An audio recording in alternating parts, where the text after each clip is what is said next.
Top 5 Alex Grinch replacements. I have not included any current head coaches in this. So Why? No Dave Aranda. Yeah, because I don't it's harder for me to wrap my head around, and I don't want it Zach Arnett could have been in this as well. Yeah. At Mississippi State. But I'm just not going down that road because again, while those guys would be, if they're not at their current places, would be great hires as anybody's defensive coordinator. It remains to be seen. Yeah, I just bring that up because I've seen that. Garrett would love for Dave Aranda to be the LSU defensive coordinator. Come on back. Yeah, but I don't think he's going it. anywhere. And I don't think he's going anywhere until he goes somewhere. And I know that USC fans have two guys at the top of their list, and he's one of them, and he would be a great fit, but I'm not going there yet. All these guys are assistants currently. Number 5, Trent Bray from Oregon State. Recruits the West Coast. Oregon State's about to not be a Power 5 school. All these things. He's a guy on the rise. Seemingly you would think that you might be able to money whip this guy especially and get him to USC. Oregon State, pretty consistent defense. I know it's not been perfect, but nobody's really is in college football anymore. But over the last couple of years, the Beavers have won games because of their defense. And they've been able to do that because of Trent Bray. So I would think that he's going to be on the list, especially since he recruits the West Coast and knows that well. Yeah, they won the other night because of defense, with Colorado. So, yeah, they've been, especially at home, they are ferocious defensive unit. But, yeah, no, they're good on that side of the ball, and that's just been a fun team to continue watching. I've enjoyed that, some of the I'm sure it doesn't take much to search and find all the scuttlebutt about their future. That's not far away at any given click. But I've kind of stayed away from that just because I've wanted to enjoy just their season. And the defense has been a big part, along with their run game. DJU obviously has been a guy who we've talked about a bit more glowingly than we had here in recent years. So it's been a good story all the way around for them, and some big games left to go. I know they're kind of their great hopes sort of got knocked a little bit, but they can still make some noise down the stretch. And so it's going to be fun to watch how they finish here. Number 4, you're not going to like this one, Smokey. Tony White in Nebraska. No. He's very good. He's very good. He's done a good job. He's just one of those things that I think Nebraska has the financial wherewithal to keep him. I think that it's clearly working. That's not their problem. Obviously everybody can get better, but they're not losing games because of their defense. No, they're losing because they turn the ball over too much. Yes, and that's not the defense's fault. No. But he is a guy on the rise. And there's always a job out there that's willing to go nuts for you. And USC is in, I don't call them desperate, but they're in a mode right now where they're close to that to make this right. Lincoln Riley is not a guy who likes to admit when he is wrong, clearly. And firing Alex Grinch took him a long time to do. So now you've got a guy who doesn't admit when he's wrong and takes pictures of bad brisket, not even admitting he did that wrong. And then the fish after. The fish, yes. All that. Salmon? Yeah, tuna. It just ripped to shreds. Yeah. Whatever it was, it died in vain. Looked like a shark had attacked it. Yes. But Tony White, one of those guys on the rise, and if that's the guy he sets his sights on, it would be hard to see USC not making that happen for him. Yeah, I'm excited for Matt Rule and a lot of that staff that we got to know a little bit years ago I'm excited to see them having some of the success that they are having. I'm also not surprised by the fact that they're winning more games than Nebraska's really been accustomed to lately.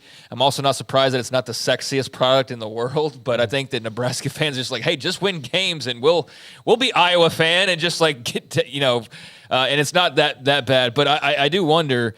They're going to get better along the way. They're going to get a quarterback in there. They're going to improve offensively and all of that. But the defense has been fun, and that's not a surprise either with a Matt Rule football team. But man, that loss to Michigan State really put them in a little bit of a pickle. At 5-3, you lose that game that should have been, a game that you expect to win with Michigan State's struggles this year. But hey, you lose 20-17, and now you're looking at Maryland at home. Who's better? Yes. Who's pretty good offensively. They can score. Wisconsin on the road. No Tanner Mordecai. Obviously, he got hurt, our buddy, and they turned to another Texas kid there at quarterback, and then Iowa to close the year. So how are you feeling about getting win number 6? I had the worst feeling about Michigan State. They've been playing well enough to win in a West Division that sucks, but you can you score 15 to 20 points a game, you can survive. The defense is good under Tony White, but they did not make plays. They did not force turnovers. That's what they've done, and when they don't, they're not any good at it. I think they'll get one of those 3. Am I sold on it? No, but they are at least in position where they are already not locked out of making to a bowl game. Yeah, I wouldn't feel great about the Iowa game there at the end of the year, just because they already struggled to score. That game 6-3. Exactly. But you could jump up and grab Maryland at home this weekend, or beat Iowa last year. Yeah, or go beat Wisconsin in Madison, or go beat Iowa at home. And you know what? That talk about a raucous crowd. If you need win number 6 the very end of the year, so yeah, that's going to be interesting as they're cutting it a little close after that loss to Michigan State. Yeah, absolutely. Number 3, Joe Rossi at Minnesota. Minnesota is in games because of Joe Rossi. He's only 41 or 40, maybe he's 44. Young coach, another guy on the rise. And look, if I'm living in Minnesota, which is beautiful in the spring, but if they, in summer, but if they called me and said, hey, do you like anywhere but there? I'd be like, yes. How about Southern California? Oh, you don't say. Yes. Ching, ching. Maybe he'll miss the snow. Yeah.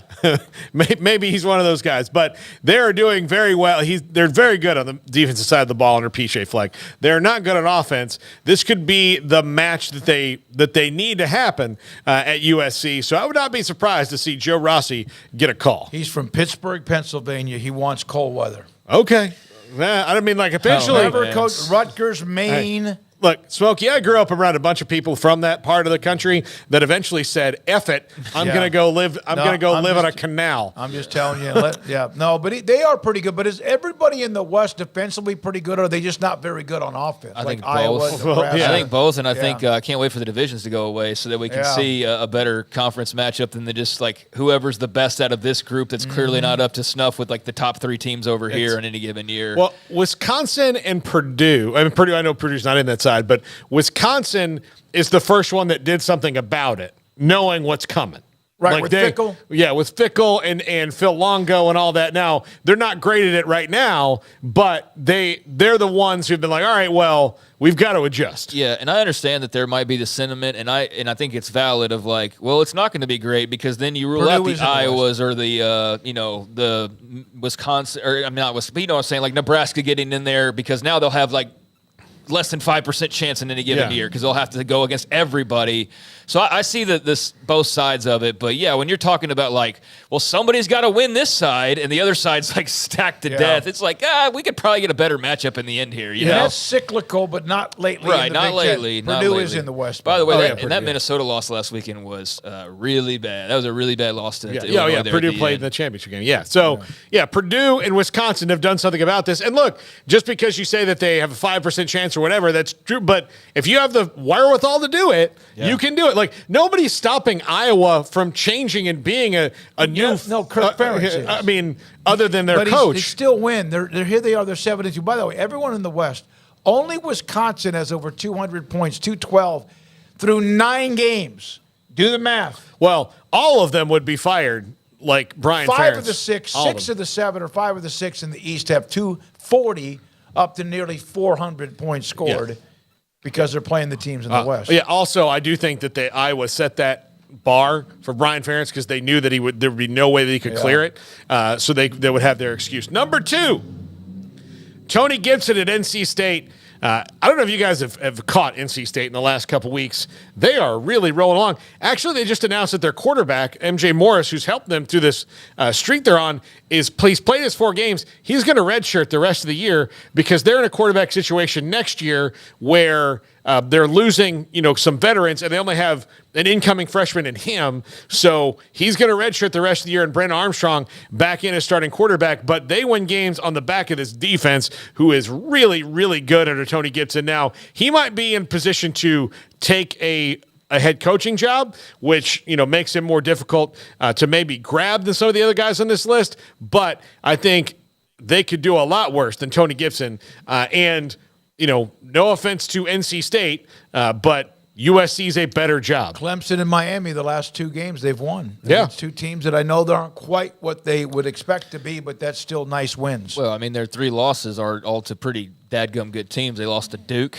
they lost to Louisville, and they lost to Notre Dame early in the year. So those are their 3 losses. And yeah, you'd rather not be 6-3, but that goes to show you that they're pretty good 6-3. Yeah. Like they've lost to some good teams. Yeah. Yeah, and I would look. Dave Doran as a head coach, I really think he's quite good. I think that he's a little old school, and I think if you need that kind of a punch, hiring Dave Doran and his staff wouldn't be a terrible idea if you're looking for a new head coach. Number 1. And not to take it away from poor NC State. They deserve everything they get. They've done things well over the years. Number 1, Jim Leonard, who's an analyst at Illinois right now, was the interim coach at Wisconsin at the end of last year. Their longtime defensive coordinator who did great work. I said long time, but several years as the defensive coordinator there. His alma mater decided not to hire him and then went with Luke Fickell. So he's been on Brett Bielema's staff as an analyst this year. There is some thought that, maybe he could get the Indiana job if Tom Allen is let go. And if that's the case, it's another guy that you might see as a USC coordinator candidate because he was a pretty darn good defensive coordinator. It's why he got the job at Indiana. But Jim Leonard, I think, is their number 1 guy. And part of the reason is that they really, for recruiting purposes, need to get this done as fast as they can. The path of least resistance is to hire somebody who you don't have to pull off of an on-field staff. And Jim Leonard could very well do that and hit the ground running and recruit some of those guys. I was surprised that Matthew Pallage was hired as defensive coordinator out of Oregon. I was surprised that Leonard was not around, or maybe he was, and it just didn't work out because of the connections to Wisconsin. Yeah, I mean, maybe he just wanted to take a break and not dive right into an unfamiliar and not lose some of the money he's owed. Yeah. Could you imagine how heartbreaking it is to be the head coach at your alma mater and have people support you and then them not give you the job, not because they don't like you, just because there's just somebody out there who's got a bigger name than you, and that's Luke Fickell. I think you might need a year to, salve the burn a little bit. Yeah, but I mean, if that's the direction that USC is able to go, that would be obviously a grand slam hire, and a number of these guys would. So yeah, that would be fascinating because I think the prevailing sentiment coming out of the weekend was not like, oh my God, finally they fired Alex Grinch. That was part of it, but I think it was mostly based on what I saw at least.